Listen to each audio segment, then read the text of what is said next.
Gary, we're here today to interview you because you have got a new book. That's right. Can you show us the book? I'll be happy to do that. A Writing Fool is the title, and the subtitle is Tales of Mexico and the Rio Grande Valley. And are these essays from the Rio Grande Guardian? Yes, this wouldn't be possible without you, without the Guardian. I appreciate your support over, 15 years at least. I have written maybe hundreds, but there are only perhaps 12 or so articles here, columns that appeared in the Rio Grande Guardian about Mexico, and about a dozen about the Rio Grande Valley. So if you've chosen just that many, that tells me there's room for a second. Well, I hope. I hope there may be a second edition. I told the publisher, Rondell Jones, how excited I was, and I said, "Oh, there can be a big movie deal come out of this," but I'm kidding, of course. I'm dreaming. He picked some. I picked some. There are many, I think, important columns over the years that are left out, but I'm hoping, tantalizing for readers.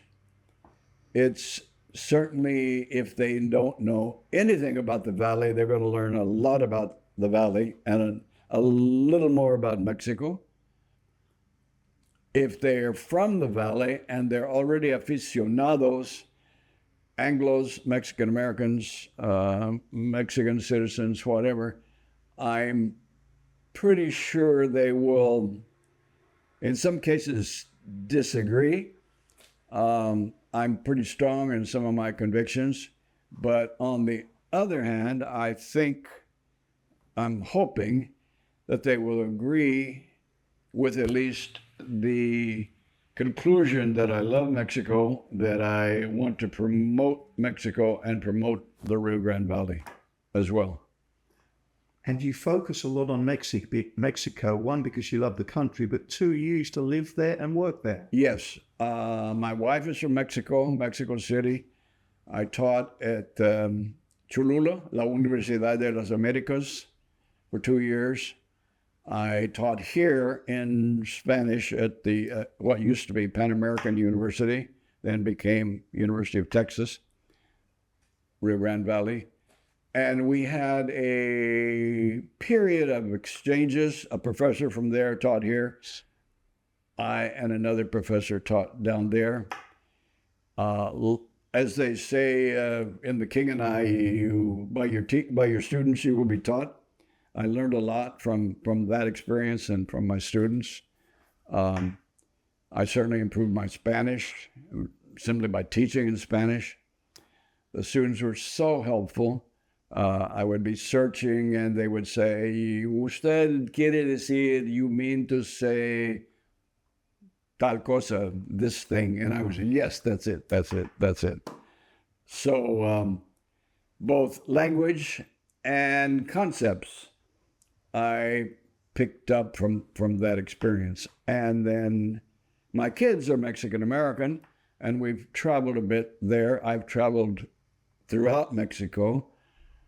They have traveled a little in Mexico, but I'm very glad they're bilingual. I'm trying to be bilingual, but I swear, as I mentioned in one of the articles, I'm dyslexic, and that keeps me hung up sometimes in terms of language. I have to be very careful about my writing, about my research.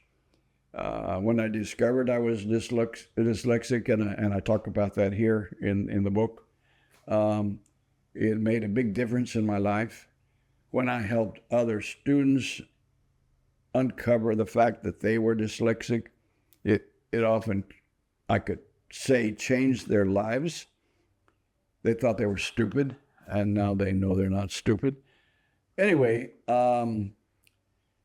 my whole experience, time in Brazil, time in the favelas in Rio Grande, and Rio de Janeiro, time traveling in the Amazon, knowing Jorge Amado, meeting that famous author, meeting Hans Mann, famous photographer in Brazil,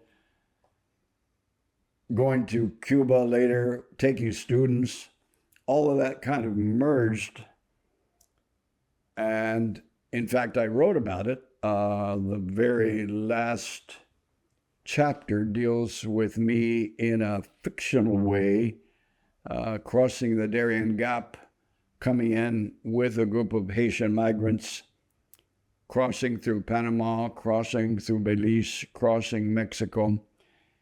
And the genre, which I love, I meant to add, in fact, there's fiction in this book as well as the columns I wrote for the Rio Grande Guardian. And that's one of the magical realism items we meet. Toussaint Louverture, the president of Haiti, they appear as magical figures in my delirium or in the delirium of the character that is leading the Haitians across. Anyway, I had fun with that. I love that genre, and somehow it attracts me. I guess because of my experience in Brazil with Macumba, with Candomblé, my experience here in the valley with curanderismo and the culture. It may not be shared by all the readers, but I'm hoping they'll learn something through what I'm sharing with them. Remind me, there was a time when during our conversations when you would tell me you had another idea for a book, or was it a movie? I'm not recalling exactly, but Movie. About the monarch butterfly? Exactly. Tell us about that. Oh, sure. I even mentioned that a few times in a few columns and a few articles. I think that was my first big writing venture, a film script, which is unpublished. I still have it available. Monarcas. But you see so many things on TV now about monarchs. It's about cartel members and violence and blood. And so my film script is not about that. It's about the real monarch butterflies, which I saw and loved in Michoacan in Mexico. Took my family. They're threatened, as many of your readers know. And here in the valley, we honored them. We have a Quinta Mazatlan in McAllen has that wonderful homage to them over there. Coming up soon, I forget the date, but it's still a hope that I have, and maybe one day a movie deal out of that. Quien sabe? Who knows? We're going to go, I'm going to ask you to go back now to your upbringing. I know you were born in Oklahoma. Tell us about your upbringing and how that informed your life, your career, and how you got to the Rio Grande Valley.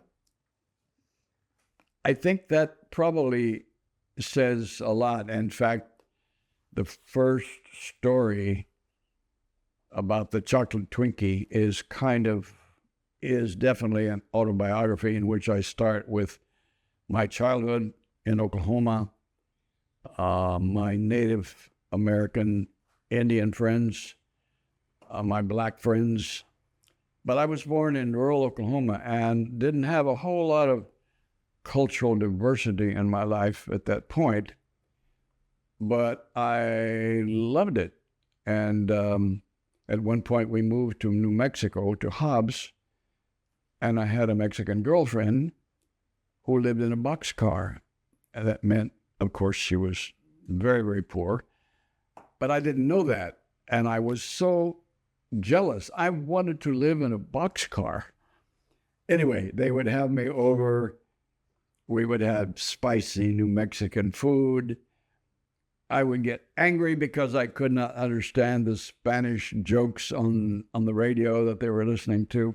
So I resolved at that point, still not accomplished completely, to try to learn Spanish.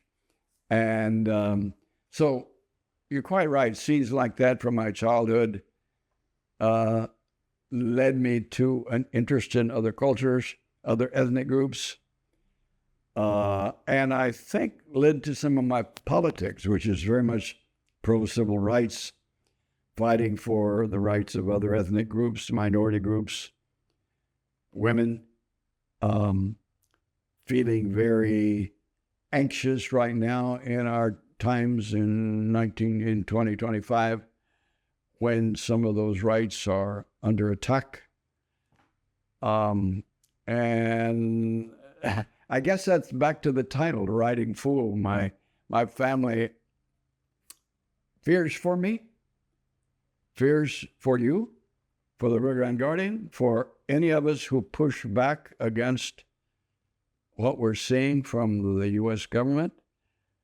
But I won't stop. I can't stop. I'm a foolish enough person not to stop.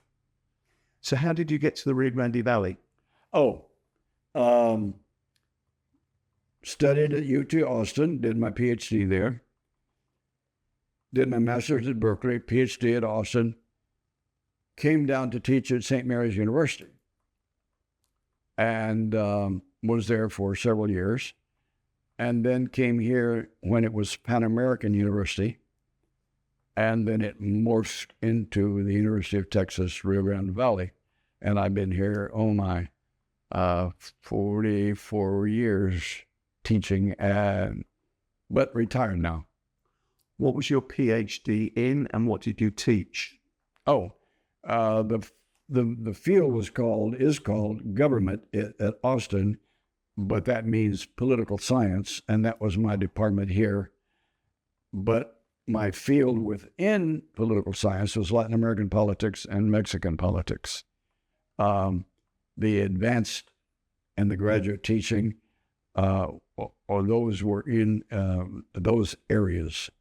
I did the American government, the Texas government, the basic requirements, but also on my smaller or my upper level courses, they were about other countries in Latin America, but also about Mexico. And that's, in fact, what led to my teaching abroad and teaching in Mexico. I also taught at the University of Salamanca in Spain in a studies abroad program, which was extremely exciting and extremely helpful. And I was involved, as you probably know, with international students here and there. And that's why I'm very concerned. I didn't write about that. It hadn't happened yet, so it's not in the book. That's why my great love and fear for the lives of the international students that have had their visas revoked recently.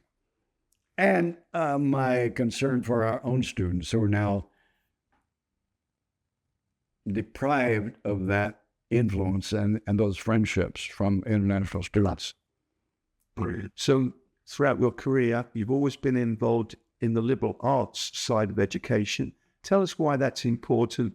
Can you think back to some of the students the body of students that you helped educate, and have those students gone on to have great careers themselves because of the learning and being involved in a liberal arts sphere? I think I can safely say that's true. I haven't been able to keep up with all of them, but a few of them have gone on, of course, to law and to university teaching themselves.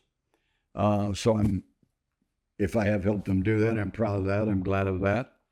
I constantly down here in the Rio Grande Valley run into some of them and, "Oh, Professor, remember that class about the Supreme Court?" And of course, there's one of me and there's 500 of them, so I don't always remember which lecture they're talking about.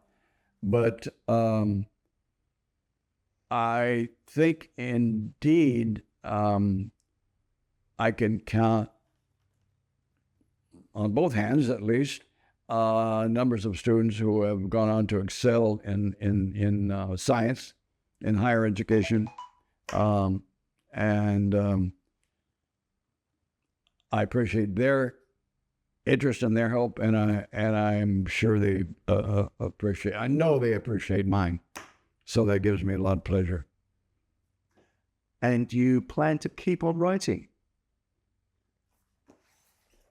Yes, a writing fool I am. I appreciate your support. I think the Rio Grande Valley is an important instrument here in South Texas. I don't know what we would do without it. I will have to say, maybe some are interested, when and why I do this, when an idea comes to me, maybe every month, every 6 weeks, every 2 months. It's like my muse. It's like an ancient Greek. I wait for my muse to come. The idea hits me. I start to gather the information. I almost always accredit my sources. So a lot of people, including my daughter, think I use too many parentheses, that I have too many quotation marks of periodicals and newspapers and the Atlantic or the New Yorker or the New York Times. But I don't invent things. I don't make up facts.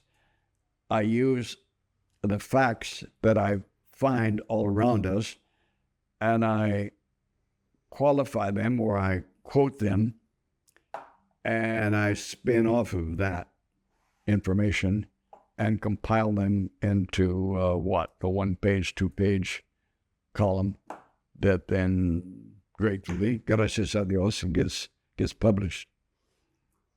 I know you've spoken a little bit about this early in this interview, but tell us, where we're at today, you do have concerns that some of the changes coming in with the new administration, particularly as it affects international students and diversity, it's not a pretty picture right now. No, I can't respond for the university. They're trapped. Like in a way we're all trapped. They have their limits, of course, federal funds and state laws that limit them. They may be responding as best they can. I don't want to second guess them. They probably could be more forceful in defending the students. Many universities are, but those are the well-endowed universities, often private universities, Harvard and others, that are able to have their own resources and fight back, push back. Here, a smaller state school has its limitations, and I feel sorry for them. I'm concerned for the students and for the administrators and the faculty too. When I see faculty here and elsewhere taking a stand, gives me a great thrill, and it's what we do. It's our tradition. It's born out of medieval times when the king tried to rein in the university professors, and through our traditions and through our values and our own laws that we made for ourselves, we were able to resist and push back. So we're still vulnerable, but we're quite a formidable fighting group. The mind, language, our knowledge of history, our understanding of how important that is. That's our armor. That's our steed that we ride. My last question is this. It's a question really about the brain drain in the Rio Grande Valley. We've always been known for our best and brightest. So many of them leave the valley for better paid jobs elsewhere.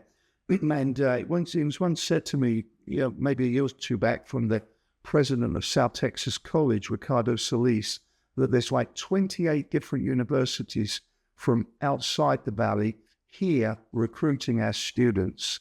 They've either got a recruitment office, or they've got representatives down here, all of them looking. And of course, in the northeast of the US, with population changes, demographics, the universities are shrinking, and they could do with all of our students. Can you speak, as you've been in education all your career, tell us about the quality of the students as a whole that the Valley produces? Oh, very good question. We produce very good students. You're quite right. Other parts of the U.S., other universities want our students, recruit our students, many times because of the culture. The families don't want the students to go. It was a fight to get them to allow their students to come with me to Berlin and to come with me to Salamanca.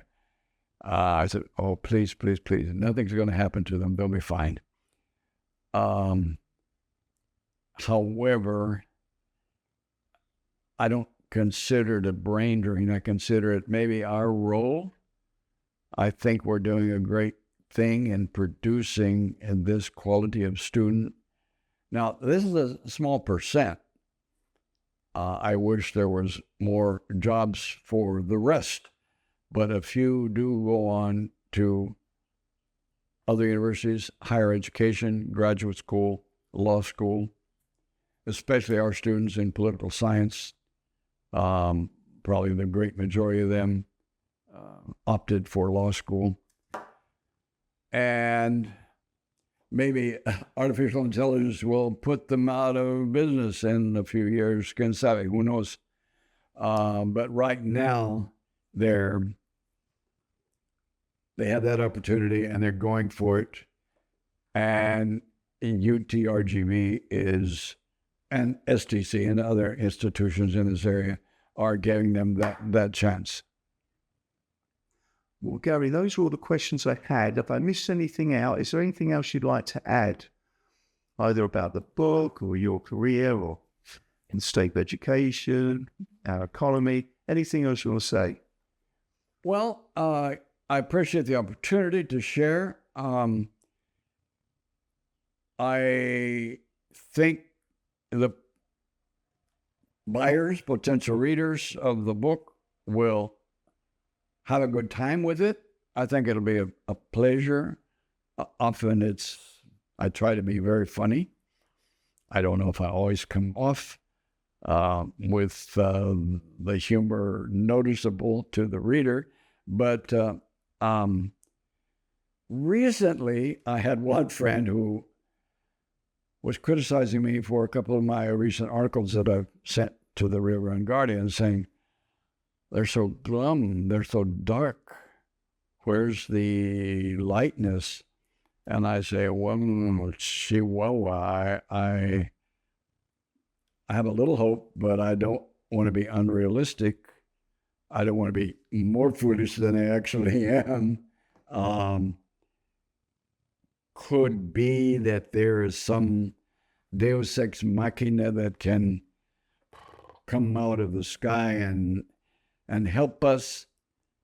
It might have been the military. It might still be vets and other parts of the military. I don't know how this is all going to end. I have no crystal ball. But I know we have our wits and we have our brains and we have our mouth and we have our ability to write. and communicate. And as long as we can, that has to keep going. Gary Joe Mounce, thank you so much for today's interview. It's been a pleasure to be here to interview you and hear your story. You're welcome. Glad to share.